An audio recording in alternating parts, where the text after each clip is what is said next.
Kit Plugins is the new kid on the block, and they've just released a new 1073 plugin model. They haven't sponsored me in the slightest, and to be honest, it's a little taboo to say this, but I don't really like any 1073 plugins. Now, I do love the real 1073 hardware and hardware emulations, but for some reason, I just don't really seem to fall in love with any of the plugins. I do have the UAD 1073. It's just not for me. We're gonna get into why in the video, and we're gonna find out if this plugin changes my mind on that theory. Now, for those of you who don't know me, my name is Steve Kinney. I'm a producer, engineer, and content creator here in Nashville, Tennessee. And it sure would help me out greatly if you interacted with the video in some way. Leave a comment about the plugin. Let me know your thoughts on Kit plugins. Subscribe to the channel for all things UAD and Luna, and leave a like on the video if you found it useful in any way.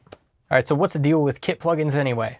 Powered by a motivated and sometimes over-caffeinated team, Kit Plugins' mission stems from Matthew Kleinman and John McBride's shared passion for audio. Hey, I am also over-caffeinated. Driven by the search for a better analog emulation experience.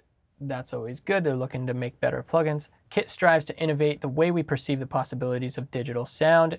Headquartered in the heart of Nashville, Tennessee, all of our products are proudly designed and tuned right here in Music City. Shout out to Nashville, home of Steve Kinney. All right, here's Matthew Kleinman. He's the founder and CEO. He holds a BS in Music Technology and Business from Drexel University. He's also seen The Who more than 30 times. It could be more than 40, we don't really know. It doesn't say. Here's Jim Collette, Chief Operating Officer. He dreams of one day sailing the open seas on the Black Pearl. I myself also dream of sailing on the Black Pearl. All right, so what about the plugin itself? We should probably talk about that. So the Blackbird 73N is available at Sweetwater right now at the introductory rate of $75. Link is in the description if you want to read more. They will eventually raise the price to $150. If you're interested in the plugin, get it now. Again, if you want to read more, the link is in the description. Now, obviously, this is a 1073 digital recreation model. Now, what I find interesting is that they didn't model this off just one 1073 golden unit. They found 12, and they used all 12 to create the model. And the Kit plugin digital secret sauce is FRM technology, or full range modeling technology, which is just a fancy way of saying that they've modeled the device from about 10 hertz all the way up to 96 kilohertz, which is kind of cool because I feel like that has some staying power as computers get more powerful and people start to mix and release in higher sample rates over the years. This one's gonna hold the test of time, so that's good. And they took it one step further, and they also modeled the 8058 console's master bus section, which of course is gonna have some non-linearities, some compression, and they let you drive into that for all the analog goodness coming from a digital plugin. And so I'm kind of excited to see how it does. So from what I'm reading and what I'm gathering, I kind of get the vibe that they're hoping that you use this plugin across every track, or at least a lot of your tracks, and kind of simulate that console kind of thing, very similarly to what Luna's doing and the Luna extensions. So a little bit of friendly competition from Kit plugins towards UA. So time to take it for a test drive. Let's see what it does. All right, time for the stress test. Kit plugins, Kit. All right.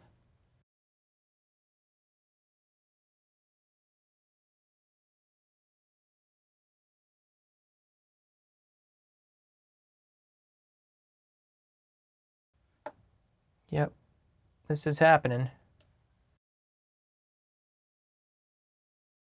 We're not gonna have the vocals in there for now. Computer's slouching a little bit there. So let's see what this sounds like. And we will do some ABs, like hard ABs. All right.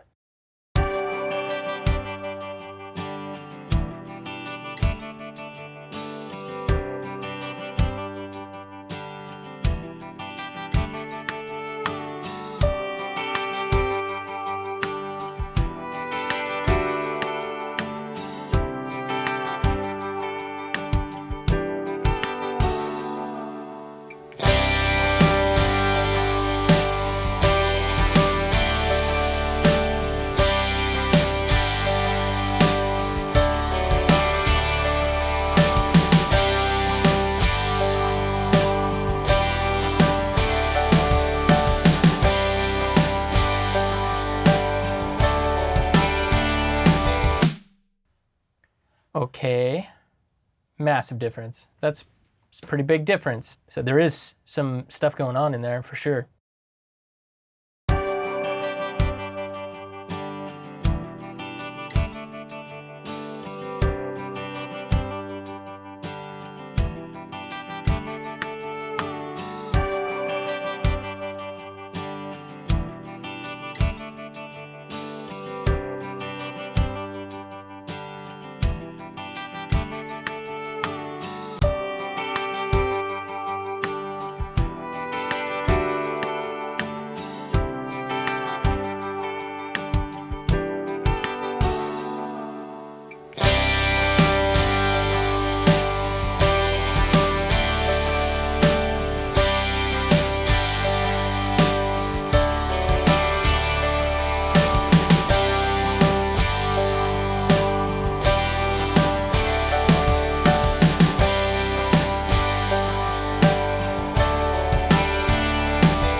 Yeah, pretty noticeable difference there. And that was just putting it across everything without touching anything. I didn't touch any plugin settings at all. I didn't even put the master bus setting on any of them. So huge difference right off the bat. So it just occurred to me that there are more settings that I should probably dial in for this next AB, which means I need to put master bus. Let's assign that. Let's assign a master bus as well to the drum bus. And then also, let's throw up this hum level and let's see if it gets weird. Kit plugins. There we go. All right, my computer's definitely wonking out here. Here's the next playthrough.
Yeah, sweet. Sounds cool. I have a fab filter here, and you can see that when I play around with this hum level, it does change pretty significantly. It goes from almost inaudible, you can definitely hear it, but it's so much lower to quite noticeable and quite loud. So it's pretty cool. I kind of like it just all the way up. I know that sounds ridiculous, but it's kind of at this nice sweet spot where it's quiet, but you know, not bad. And it definitely felt like when I added the master bus assignment that it got a little bit more contained. It felt like there was something else going on there rather than just a tonal shift. So we'll really kind of play around with that. The next thing that I'm really curious on is line drive versus mic drive. Are they the same? Do you get the same sound from it? So we're gonna have to do some sort of a A/B polarity test for this. Yeah, so first things first, let's just solo out these guitars here, and let's duplicate these. Where are we at? We're on this one. All right.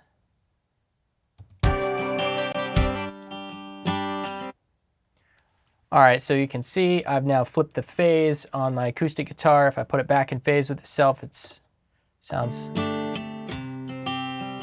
quite loud. So you know that it's there. So interesting food for thought. Let's turn off all the non-linear stuff here. All right, let's turn them on.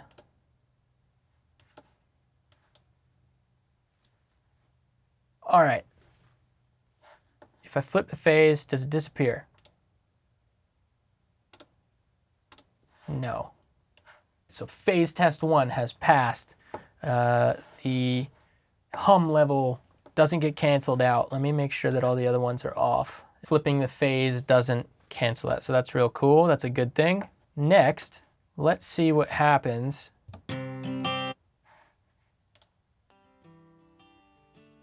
All right, sweet. So right away, there is a big tone difference.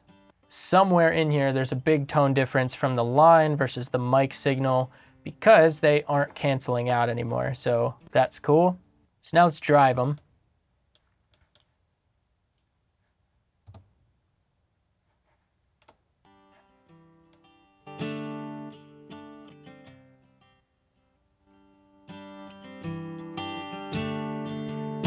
All right, so this is gonna be an impossible test.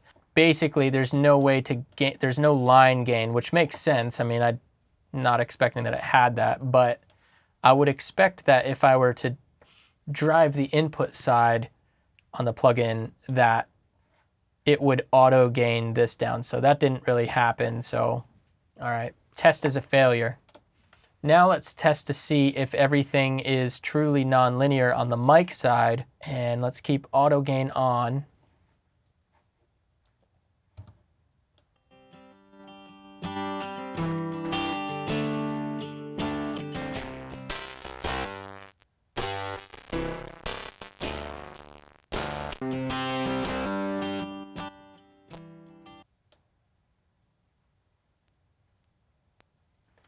There really are some truly nonlinear artifacts going on here. They got the exact same signal, the exact same sound, exact same level everywhere. We're defaulted out here. We've got analog hum on, everything's matched, and auto gain's on. So if I push this up to 50 and this one up to 50, they should cancel out if it was just a simple old algorithm.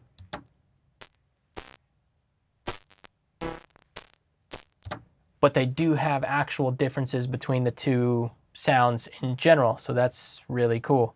Really great job, that's really good. Now it has this little button called fader here, and it's really only supposed to change the fader color. I don't know if it's supposed to change the fader output fader sound, and maybe it's a different model. Let's see what happens here. So I'm just gonna hit play, and we got our baseline for our cancellation. Let's see if that totally changes.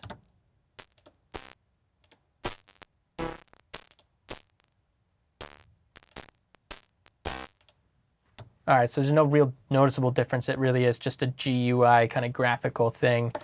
Pretty cool though, still. I suppose that's neat.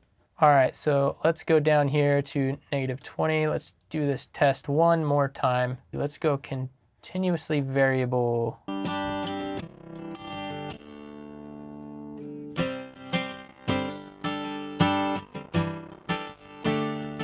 Yeah, okay, I've tried it one last time. I confirmed it. Line is totally different than mic. Good thing, I know it's really simple and I know it's kind of stupid to test that, but it's just worth testing. It's cool. Let's try, and this sounds like a stupid thing to test, but let's try the good old UAD 1073 and see what that sounds like comparatively. And let's just start off with similar settings. All right, so there's no hum on the 1073. We all knew that, but what does it sound like by comparison? And we're somewhere down around here.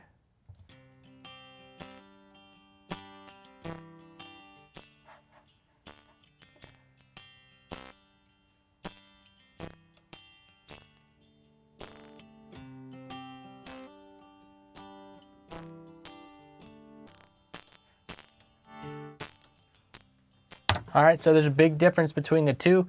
That's about the closest that I can technically get it. They don't cancel out. Didn't expect that they would. Again, silly to try to test it, but it's just worth testing, right? That's why we make YouTube videos, to find out all the gritty details on our plugins. Since this is the closest it'll get, let's just do an actual A/B, right?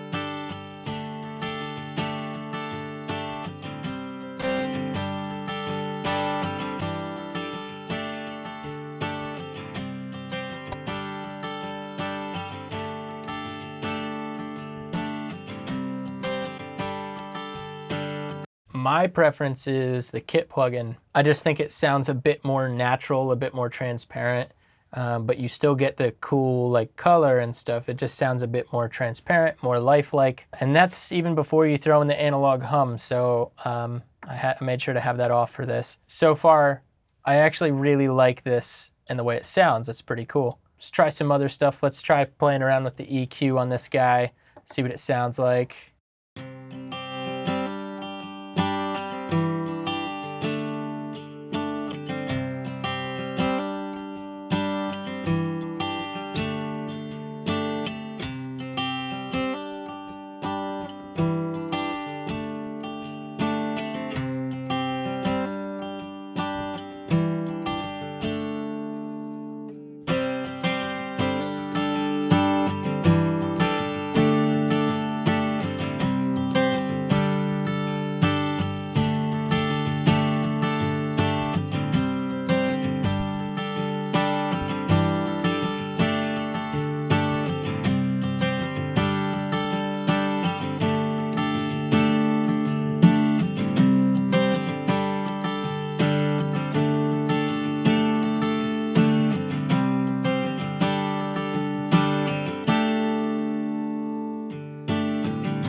Yeah, cool. It's got the 73 curves, that's for sure.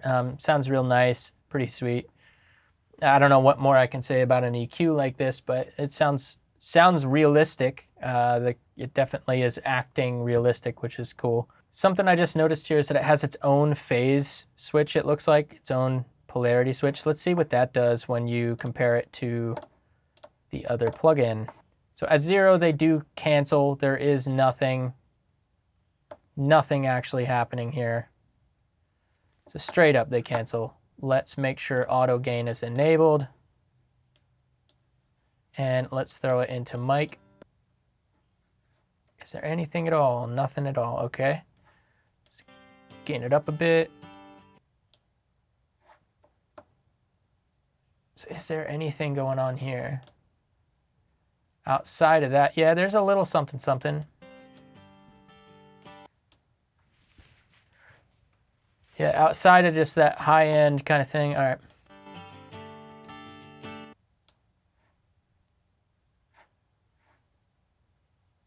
It's weird, they actually cancel out more that way this time.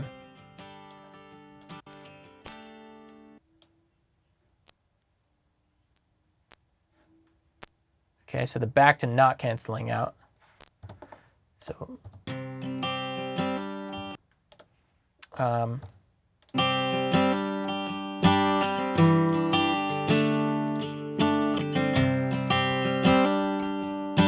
what does the pH do? Okay. Phase inverts the signal, yeah, okay.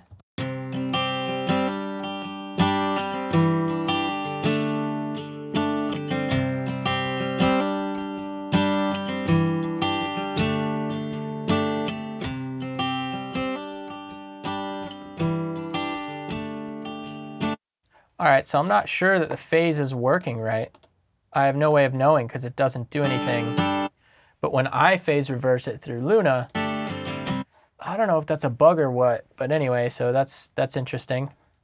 They're in phase right now for sure. Throw one of them out. Nothing's happening. I think that might be a bug. All right, let's check out the compression stuff. Let's listen to the drums.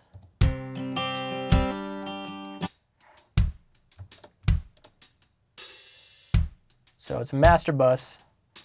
Oh yeah, you can resize this GUI. That's really cool. I probably should have done that from the very beginning of the video, but anyway. We'll drive into this and we'll go to the mic side. Auto gain on, hum on.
Yeah, okay, so that's real cool. When you throw the master bus in this master thing, it's a lot more noticeable if you have it in line. At least to my ears, I think it's a lot easier to identify, and obviously the more you drive into it, it's also easier to notice when you have the volume lower. I think your ears are kind of more sensitive at lower gain sometimes. So real cool. I mean, it's definitely doing some cool stuff. And so far I'm pretty happy with it. I mean, I could definitely see myself using this on mixes and actually reaching for a 1073. So I give it a giant pass. I think this is great. At 75 bucks, I gotta be honest, it's way better than the UAD 1073, and I would definitely reach for this. I love that manufacturers are actually like including things like the master bus and not just adding it into another plugin offering on its own. I think that that's great. The hum level thing is really cool. I like that they're thinking about adding that extra level of detail. The only thing I see this fader thing being useful, being able to change the color of the faders, is assigning them to buses so that you don't get confused on what plugin you're looking at if you got a bunch of them up. But I'm probably not going to take the time to change the fader color very often, unless it does something, but I can't find it doing anything like it just changes the fader color. Yeah. Now I've had a lot of fun making this video for you guys. It's always fun to try out new pieces of gear, new plugins, you name it. If you guys found this video helpful or useful in any way, please like the video. And that just lets me know that you guys want to see more videos like this. And if you do want to see more videos like this, let me know in the comments. Tell me what you want to see next on the channel. Of course, subscribe to stay up to date on all things UAD and Luna. If you'd like to work with me or connect one-on-one, go to thestevekinney.com where you can find my latest presets and you can book time directly with me through Calendly. Thanks so much for watching, guys. Cheers.